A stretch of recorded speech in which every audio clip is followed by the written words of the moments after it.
Hello everyone. If you like what I'm doing here, please consider subscribing, liking, and commenting.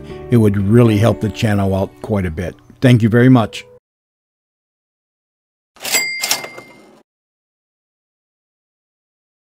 The CBS Radio Mystery Theater presents...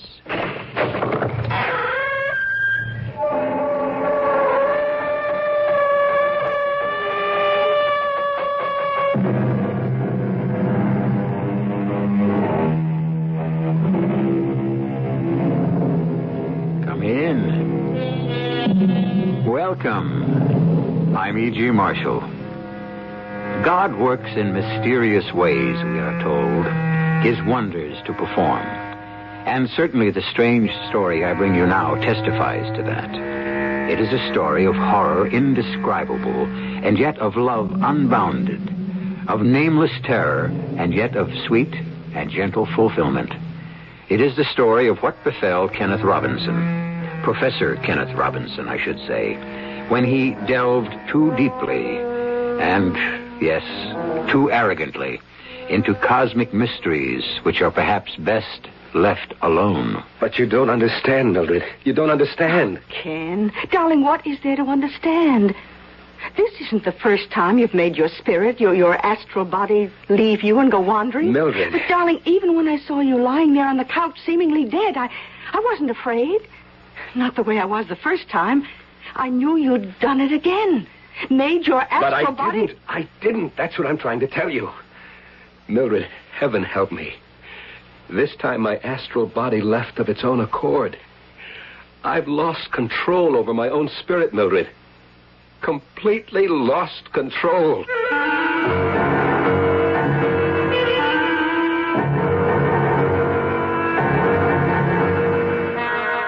Our mystery drama, Where Angels Fear to Tread, was written especially for the Mystery Theater by George Lothar and stars Michael Tolan. It is sponsored in part by Anheuser-Busch Incorporated, Brewers of Budweiser, and Uncle Ben's Long Grain and Wild Rice. I'll be back shortly with Act One.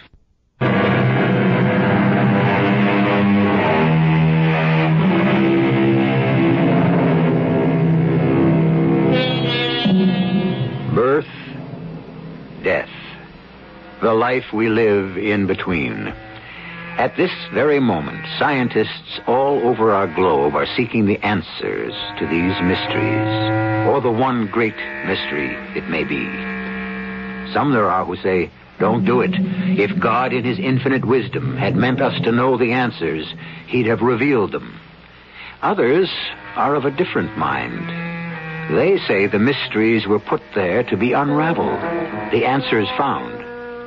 One who believed this is Kenneth Robinson, professor of parapsychology at Mallory College in New England. One night, not long ago, about 1 o'clock in the morning, in the living room of the Robinson house. Ken, dear, wouldn't you know, fallen asleep on the couch again? Oh, Ken, honey, come on, wake up and come to bed. You can't sleep here on the couch all night. Ken? Oh, no. No, he's not. He can't be. Not dead. No, Mildred. No, I'm not dead. No pulse, no heartbeat. Millie, can't you hear me? I'm not dead. I can see myself on the couch. Ken, darling. See you kneeling beside me crying. But, sweetheart, I'm not dead.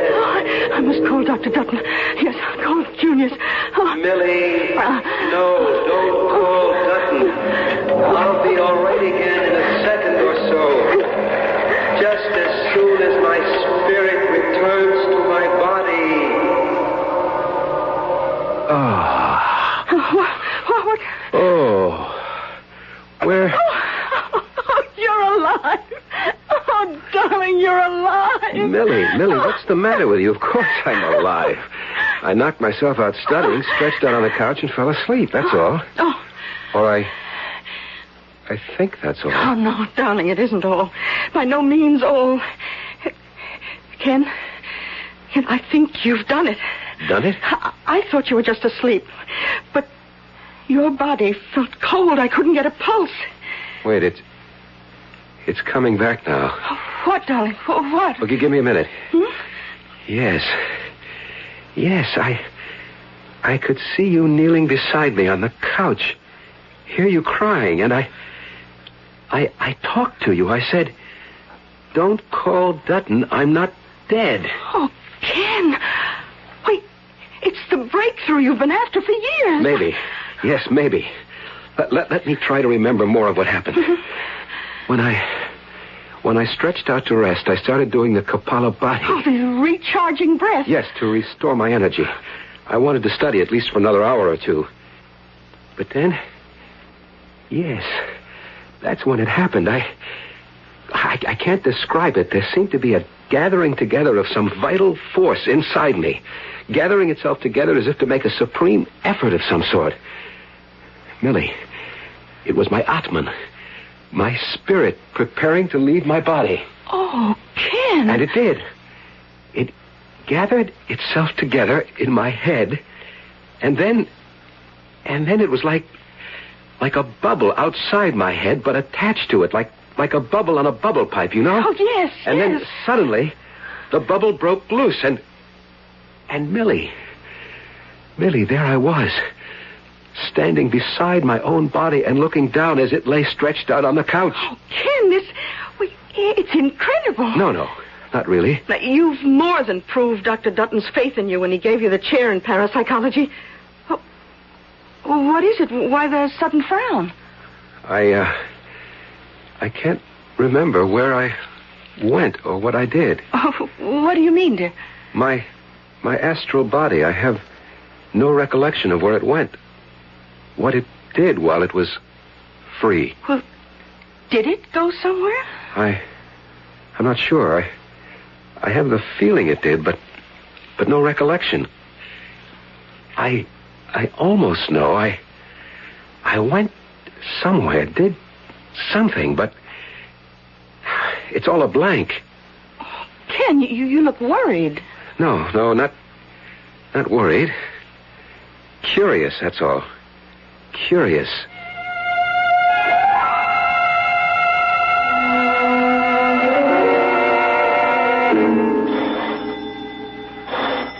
I'll answer, Ken.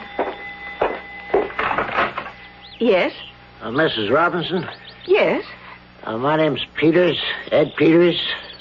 Folks around Mallory call me Bub. Oh, yes, I've heard of you. You own the cider mill, I think. Yes, ma'am.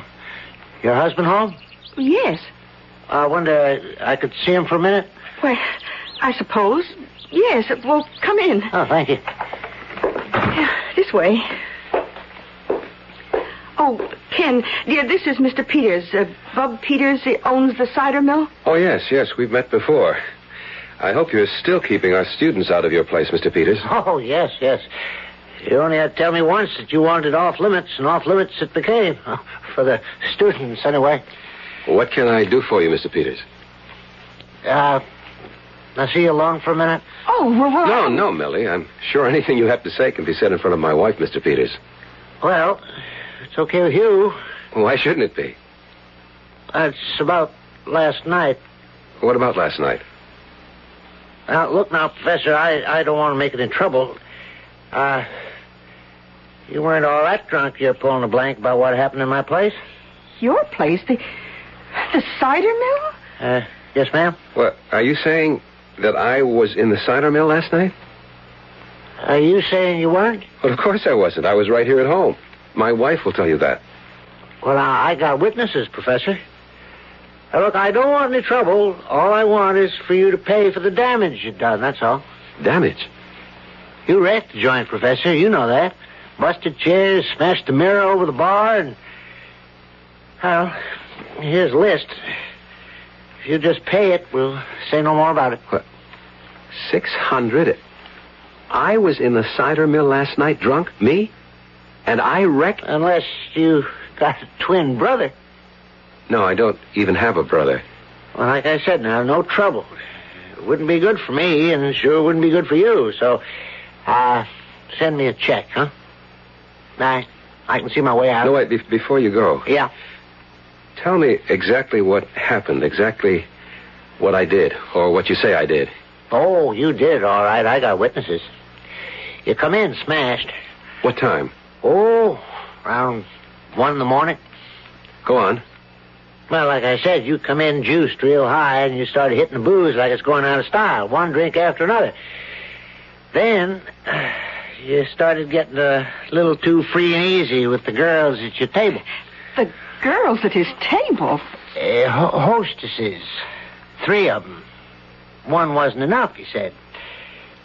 He starts to get a little, you might say, too handy with them, and I told him to cool it. In a nice way, I told him, believe me, but, well, that's when he throws a punch, and, well, that began it. You know, Professor, even though I saw it myself and I got witnesses, looking at you now, even I find it hard to believe. Well, I'll be expecting your check. Well, I guess now we know where your astral body went. Worse. We know what it did. Yes, Junius, there's the list Peters handed me, the list of damages. Mm-hmm. And you say he has witnesses? Yes. Well, you'd better pay this bill and avoid any further publicity. For yourself and Mallory College. And you'd better stop your experiments in astral projection. You don't really mean that, Junius. I do. You know, I've been against them from the start. Well, if that's so, why did you found a chair in parapsychology and appoint me to fill it? Oh, come on, Ken. You know I had to establish the chair. It was one of the provisions of Septimus Mallory's will. Okay, but I've been Mallory believed in life after death. And that's why he wanted the chair in parapsychology, to pursue the study of the paranormal. Which is what I've been doing. Yes, but far beyond what was expected. You were simply to pursue investigations into ESP, psychokinesis, this sort of thing. Not anything so dangerous as astral projection. Dangerous? In the sense that you're trespassing on God's domain. Rushing in where angels fear to tread. Oh, come on now, Junius. Drop these experiments, Ken. I can't, please. not now. Not when I'm beginning to meet with success. Success? To judge from what happened last night, wouldn't a more precise word be disaster? I must go on, Junius. I can't stop now. In that case, Ken, God... No. I was about to say God be with you. But I don't think he can be. Let me say, in that case, God protect you. I have a feeling you're going to need it.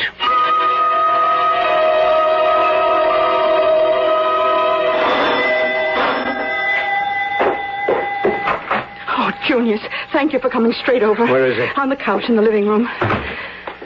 No pulse, you say? Just like the other night, so he's not dead. That I know. All right. No. The faintest heartbeat. Almost impossible to detect, but it's there. Oh. Tell me, Mildred, was this an experiment tonight? Was it a controlled experiment? Not an accident like the first time? Oh, controlled.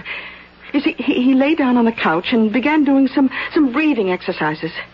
And then his breathing seemed to slow down and finally stop altogether. Uh-huh. I asked him if he was all right, but I got no answer. Then I was about to ask him again when he sighed.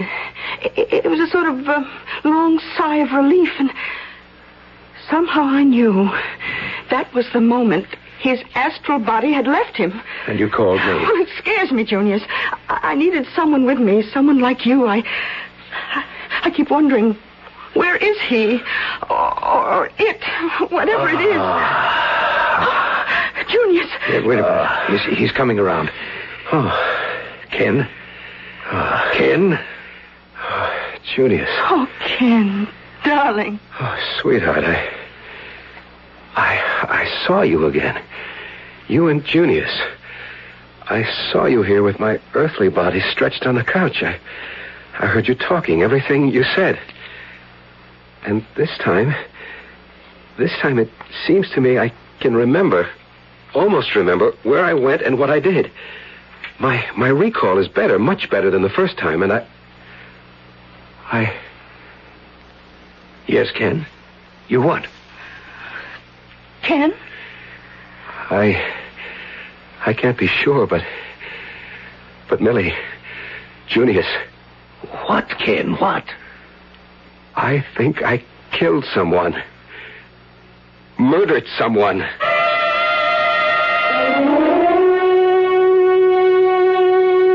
Well, I'll tell you this. Were it not for my own experiments in the paranormal, I'd find Ken Robinson's experience hard to swallow. But I personally have seen things, experienced things, which simply have no normal explanation. And frankly, at this time of my life, I'd as soon have no more to do with them. I'd rather expect Ken Robinson feels the same way. I'll return in a moment.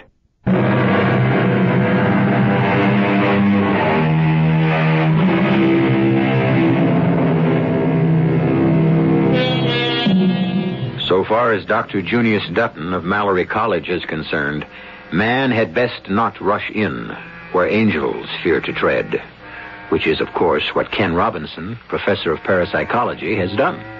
By means of extraordinary disciplines, he has at last succeeded in freeing his astral body from its earthly prison. Succeeded to his horror. I think I killed someone.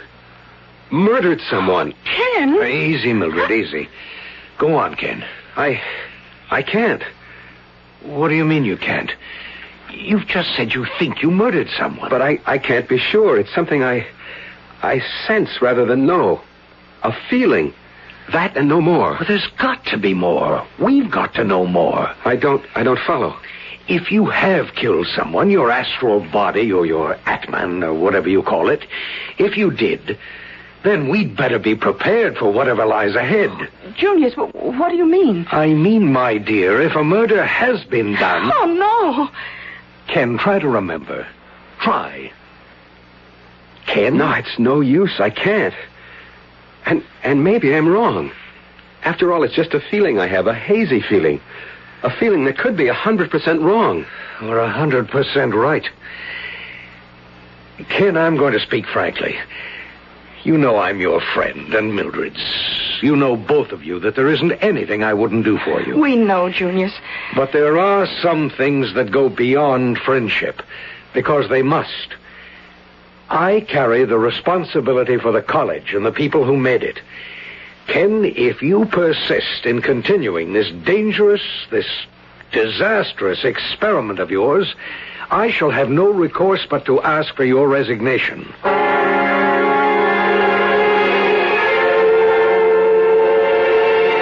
I'm sorry if asking you to come into headquarters has caused you any inconvenience, Professor. No, excuse me.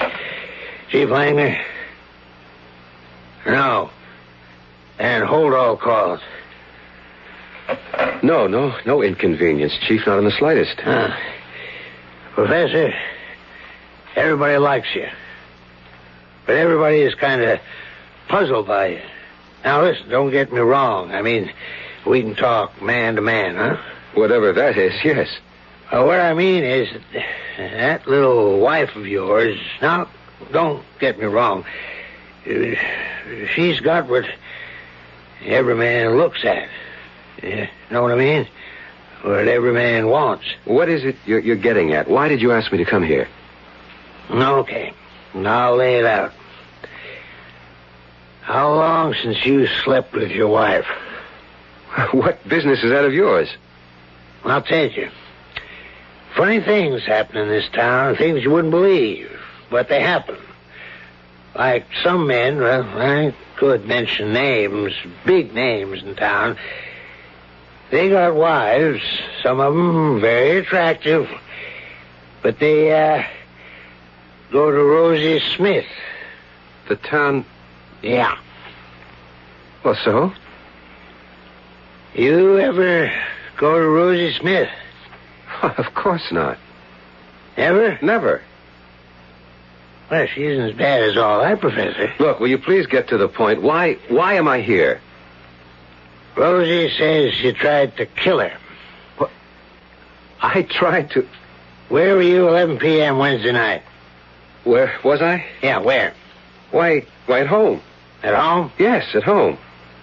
Rosie says you're at her place. Says she picked you up and took you there. And that you tried to strangle her. In fact, the way we put it all together, you thought you had strangled her and left her for dead. But she pulled out of it at the hospital. I don't know what in the world you're talking about. You were at home Wednesday night at 11, you say? I was at home. Alone? No, my wife was there. Oh. And so was Dean Dutton. Oh? Your wife and Dean Dutton? Yes. 11 p.m. 11 p.m. Well, then, you couldn't have been with Rosie at her place, could you? No, I couldn't. You tried to kill her? Strangle her, Chief Langner said. The way they figure it, No, not me. Whatever it is I've unleashed. Oh, Ken. Anyhow, they say I, the would-be murderer, left her for dead, but she recovered in the hospital. Yes, but why would you, of all people, have anything to do with a girl like that? Well, if it comes to that, why did my astral body, my other self, go to the cider mill in the first place? And above all, why did I try to kill Rosie? Millie, what am I to do? Well, I'd say there's only one answer to that, Ken. Stop. After all the years of preparation, the physical and mental hardships, disciplines, after all I put you through? Oh, darling, you haven't put me Yes, through it. I have. It hasn't been easy for you living with a man like me. Well, I didn't think it would be when I married you. Things had been easy, would be as close to each other as we are, as deeply in love. Oh, Millie, I don't know what I'd do without you, without your love, your understanding, your patience. I'll go. Oh, Junius. Is Ken at home, Mildred? Yes, come in. Hello, Junius. I guess I've got a pretty good idea of why you're here. I just had a visit from Chief Langner. Ken, you've left me no choice. I must ask for your resignation from Mallory College. Now, wait a minute, Junius. My dear good friend, I've waited far more than a minute. Wednesday night, I was forced to give you an ultimatum. That you either give up your experiments in astral projection or resign. I asked for a decision within 24 hours. You didn't give me one. I couldn't make up my mind. Ken, I can no longer aid and abet in your risking your reputation, perhaps even your life. I know, Junius, I know. You were right from the start. I was courting danger, possible disaster. And I knew it even when I began. Well, then why did you? No, you needn't answer that. Like all good scientists, you couldn't help yourself. You had to pioneer new routes into paranormal, explore new horizons, whatever the risk to yourself. But others are involved now. I'm afraid so. And I have no right to make them run risks. Rosie Smith, for one. So whether you still want my resignation or not, Junius, I'm giving up the experiment. You'll stop it? Cold. Oh, I can't tell you what a relief this is to me. I've been so worried about you, so almighty worried. You've got no idea. I think I have, Junius, and I'm grateful. But it's over now. Experiment ended. Kaput. Fini. Let's have a drink on it. Well, I've said it before, and probably bored you saying it, but I firmly believe that there are some secrets of life God prefers to keep to himself. As I see it, if he'd wanted you to know about them, he wouldn't have made them secret. That makes sense. Sense I didn't appreciate till I... Ken? I was about to say till I tried to murder someone. What a frightful thing if I had. Yes, it would have been. But thank heaven it isn't. You suppose I can be of any help to the poor girl? Oh, in what way? Well, she's in the hospital because of me. Junius, would there be any way in which I might pay her expenses without her knowing, I mean? Here's your drink, Billy. Well, if it got out that you'd paid her bills, questions would be asked. Eyebrows raised. I know. Still, I feel so absolutely awful about it all. Here you are, Junius. Thanks. Well, let me look into it discreetly. We do have a fund for assisting people, students mainly, but I might manage something out of that. Good. Let's drink to that, too. I give you the end of an experiment. Dangerous and, yes, foolish experiment. And thank God, continuing life for Rosie Smith. Junius, catch him. I've got him. Ken, you'd better get him out of the couch. What's happened to him? I don't know.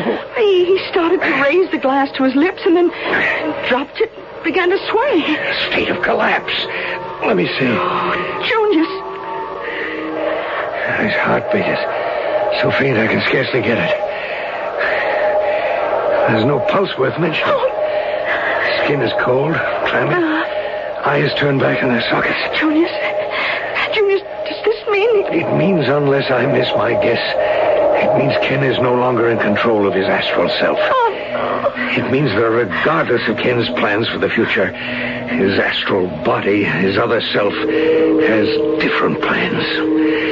Decidedly different plans.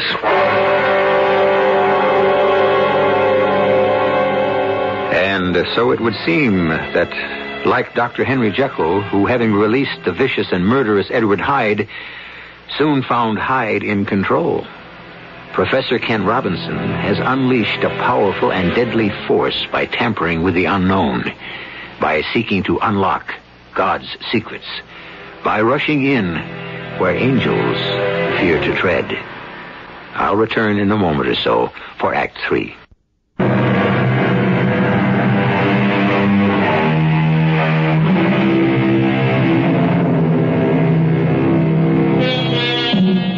How many of us unwittingly, thoughtlessly, unchain forces within ourselves, which in time, to our astonishment and horror, control us? How many happy relationships have been shattered by a single word that once spoken could not be recalled? How many? Now in the living room of Professor Ken Robinson's home, it becomes all too clear that another powerful and deadly force has been released. An evil force bent on unholy destruction. Junius, what kind of plans? What? You said, regardless of Ken's plans for the future, his other self has different plans. And I have. Believe me, I have. Junius, look! There! Leaning against the mantel. It's Ken! Heaven protect us. His body stretched on the couch, and yet he stands there by the fireplace. That thing on the couch is nothing. My earthly abode, that's all. What you see here is the real me.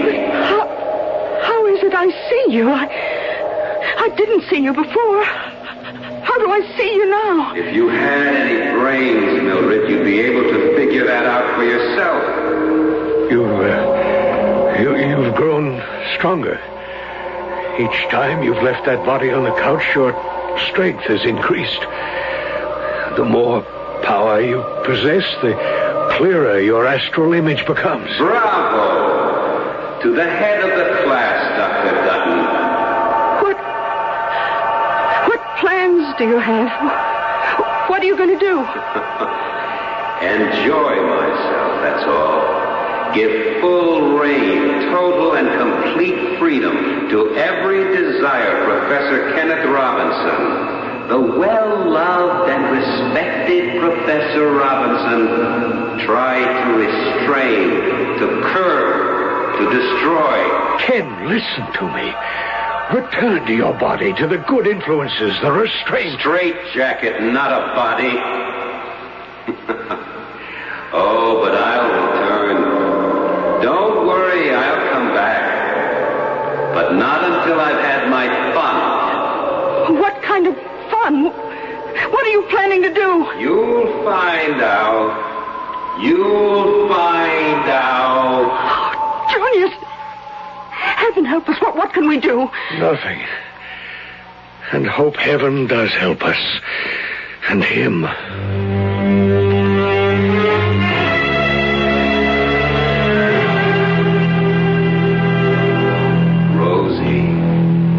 Rosie Smith.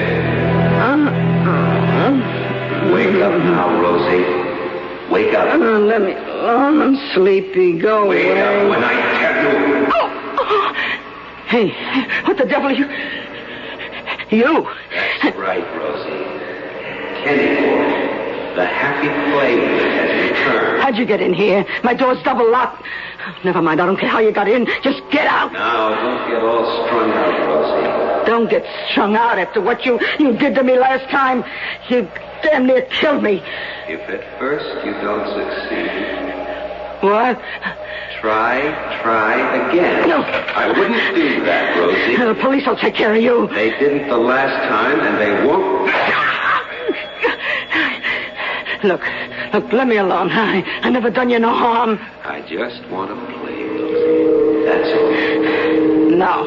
Just some fun and games, Rosie. No.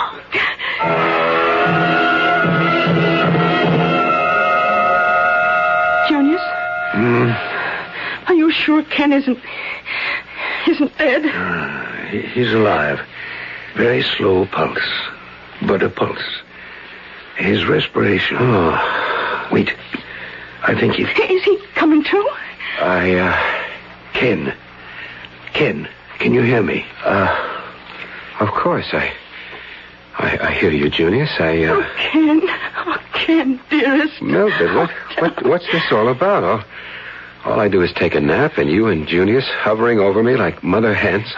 What is this? Ken, you didn't just take a nap. You collapsed. Collapse? Yes, and fell into a kind of coma, I guess you'd call it. Collapse? Coma? What in the world? Wait. My astral body. Yeah, I'm afraid so, my boy. It suddenly took command of you, I suppose. Oh, no. We actually saw you in two places at once. Here on the couch and there by the fireplace, leaning against the mantel. Good Lord. You even talked to us. Mildred, no. Maybe it's best he doesn't know what he said. I know. You remember what you said? May God in his infinite mercy help me. I do. Oh, Ken. Junius, she's dead.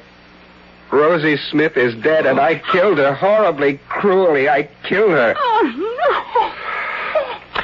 You didn't kill her. A part of you, the same evil in you that's in all of us, but not you. Not the man we know as Professor Kenneth Roberts. I'd like to believe that, but no way. I recall all that happened. I understand all that happened, and I am at fault. 100%. But how can you say... Because of the evil thing I've let loose. I let loose and no one else. And this evil thing is me. Is a part of me.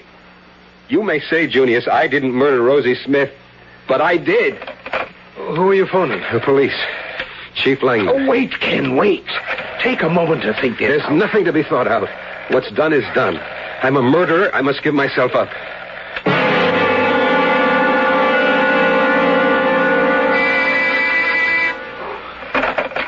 Chief Langley. Yeah.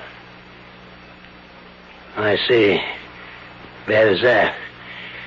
No, don't touch anything until I get there. I just found Rosie like you said they would, Professor. But I don't get it at all. Don't get what? Tell me something, Professor. This stuff you teach at Mallory, this, what's called Parapsychology. Yeah, well, someone like you, an expert in that field, would you, well, it sounds nutty to me, but would you be able to know about things that were happening or had happened somewhere else? Or like, I mean, if you were at home, could you, well, I don't know, put yourself in some kind of trance or something like that where you could, well, you know, tell that somebody was murdering or had murdered Rosie Smith? Chief, I just told you I murdered Rosie. That's why I'm here. That's why I told you everything I did, where your men would find her body, and the condition of it. I murdered Rosie Smith. What do you mean? You couldn't have. Why not? Look, Professor, a couple days ago, Rosie accused you of trying to strangle her. You came in, we had a talk, and I let you go. But, Professor, I've had a tail on you ever since. Plainclothesman around the clock, watching every move you made, and carefully noting where you were and what you did every hour, every minute of the day. I don't think I understand. It is now 20 after 5 in the afternoon. According to the report I got, you were in your house from 1:15 this afternoon till you left it at 4:30 to come directly here. You can't be in two places at once, Professor. But I can be. What? How's that again? I can be in two places at once. My body, this me, was in my home, all right. But another part of me, it's called the Atman, the other self, the astral body, can be and was in Rosie Smith's hospital room at the same time. I told you all this. Yeah, you told me. But you don't believe me. Professor, if I believed you, if I even let myself begin to believe you, I'd commit myself to the nearest funny farm.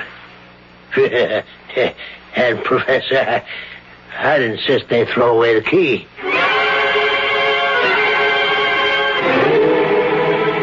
Langner won't believe me, Junius. Ken, let me give you a drink. I don't need a drink. I think you do. Put you in a more rational state. Rational. As close to rational as we both can get. To begin with, Ken, you'll never be able to persuade Chief Langner or anyone else that you killed Rosie Smith. But I did. That's a question I'm not prepared to debate with you. But I think we ought to discuss what are you going to do about bringing your astral self back to your Earth body and keeping it there? Junius, there's nothing I can do. Nothing? Your drink. Thanks. Nothing.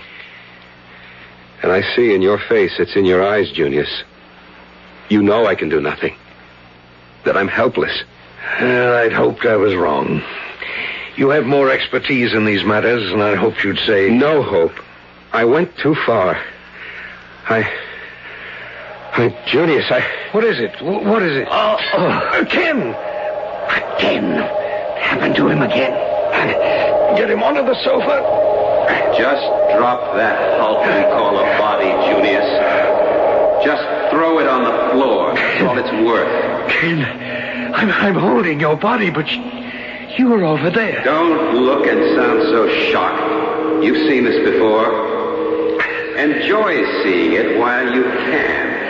Enjoy using your eyes while you can. What are you saying? For years I've put up with you, Dr. Dutton. You and your authoritative arrogance. What? No, we can't do this, my boy. Do that, my boy. Best for the college, my boy. Ken. Much as I regret it, I must demand your resignation, my boy. Well, you'll never ask for my resignation again, Dr. Dutton. Or for anyone's resignation. Here. Wait. What are you doing? My throat. My throat. Let him go. What? Let him go. Before it's too late.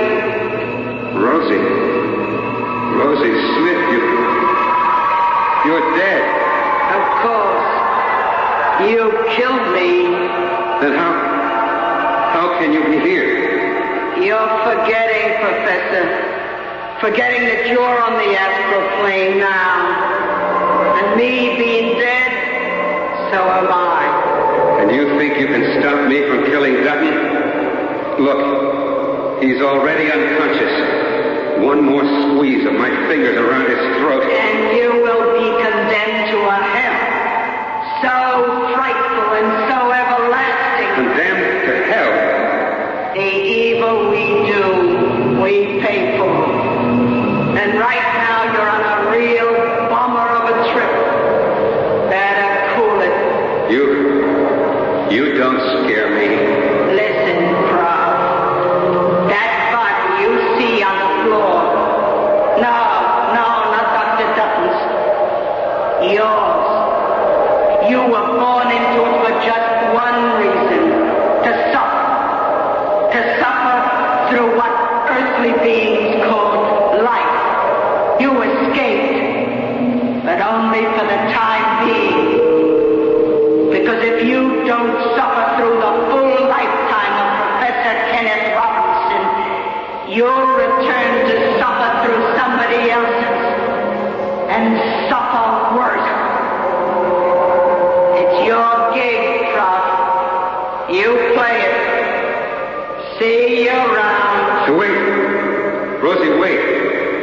what?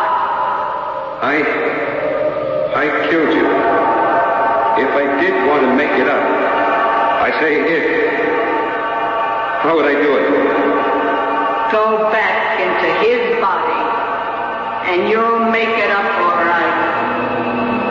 Because through him, the memory will be with you till the day you die. See you.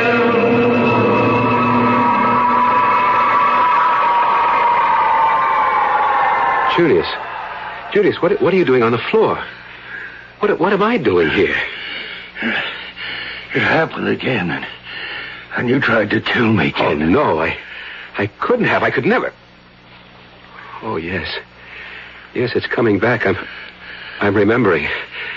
I tried to kill you the way I killed Rosie Smith. Here. Ken, this can't go on. Somehow you got to find a way to regain control of your astral self. There must be a way, Ken. There is. I always knew it, but I'd forgotten it because... Well, Junius, I guess I'd forgotten God. There is one way. Always one way. When everything else fails. What? Prayer, Junius. Prayer.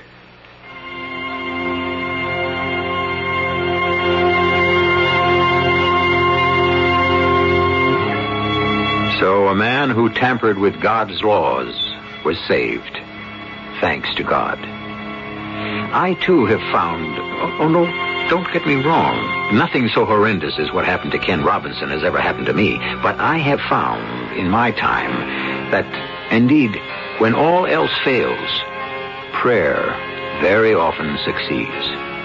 How about you? Well, try it sometime. I'll be back shortly.